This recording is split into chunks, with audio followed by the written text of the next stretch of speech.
Hi, it's Abby again, and today I'm going to talk about GMOs and tell you about why I think they are an invention that we should embrace. Now, for those unfamiliar, GMOs are genetically modified organisms. According to the Purdue University College of Agriculture, GMOs are living beings that have had their genetic makeup modified in some way. Their genetic makeup is made up of DNA, which is deoxyribonucleic acid that contains all the instructions needed for an organism to develop, function, and reproduce. Now, we could go really deep into all those terms and talk for hours about base pairs, but for the scope of this video, those terms are all you really need to know. Some people devote their whole lives to this, but I'm only going to ask for your attention for about 6 minutes. Now that you have an idea of what GMOs are, I'm going to tell you about how they aren't a new concept, how they are safe for you and the environment, and how they help us tackle important world issues like hunger. We as humans have been cultivating favorable genetic traits for thousands of years. The only thing that has changed is how we do it. When creating GMO, in completely layman's terms, scientists select a favorable trait and then implant them into organisms to ensure that they're passed on. Before scientists had the ability to implant DNA into the nucleus of the cell, we had selective breeding. Selective breeding is a type of genetic modification that doesn't involve the implantation of foreign DNA into an organism.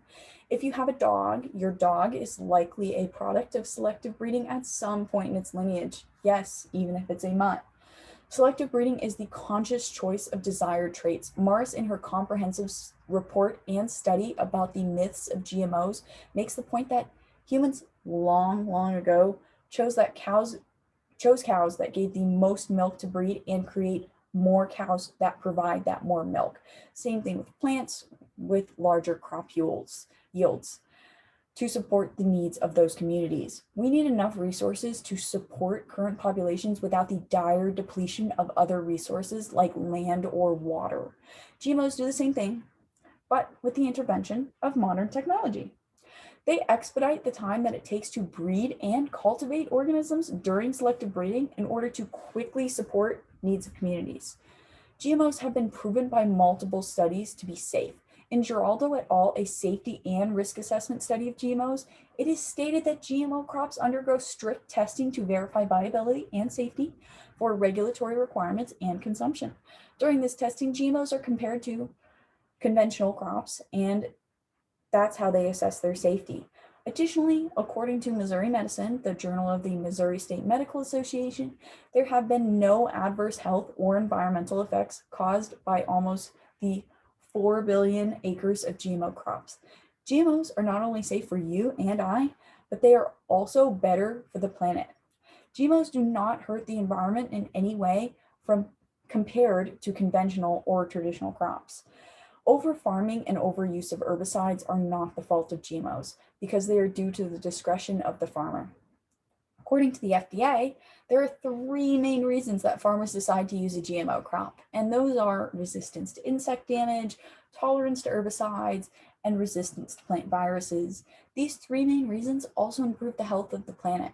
The resistance to insect damages and tolerance to herbicides allow farmers to use less herbicides, which those can be harmful to soil health and ecosystems. GMOs also allow us to be less wasteful.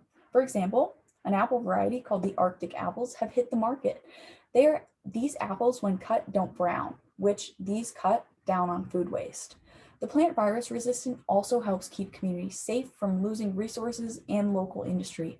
A prime example of this is the rainbow papaya, which is a virus-resistant crop that saved Hawaii's papaya industry, which the island's communities relied on for income. GMOs are safe for the consumer, safe for the planet, and allow local industries to thrive. My last viewpoint is one of human life. 6 million children under the age of 5 die each year due to hunger, which, to put that in perspective, that is roughly the populations of the state of Maryland or Missouri each year dying. GMOs can provide more food for a cheaper price than traditional alternatives without increasing the amount of land or other resources needed, which decreases the environmental impact. Quam et al. Concedes that although food insecurity requires a multi-pronged approach, Genetically modified crops can be an impactful component to providing areas with nutritional food at an acceptable cost. Many of the reasons for resistance to GMOs are created out of fear and false information, namely a popular article from Greenpeace, which has been largely discredited for its misinformation about the usefulness and safety about the consumption of GMOs.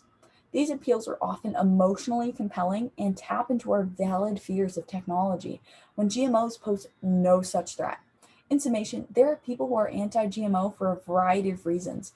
Whether those reasons are in fact based or not, there are people who accept those GMOs are impactful agricultural invention that we should embrace to improve our lives and others less fortunate than ourselves. Be a steward to the earth and your community by supporting GMOs. Thank you.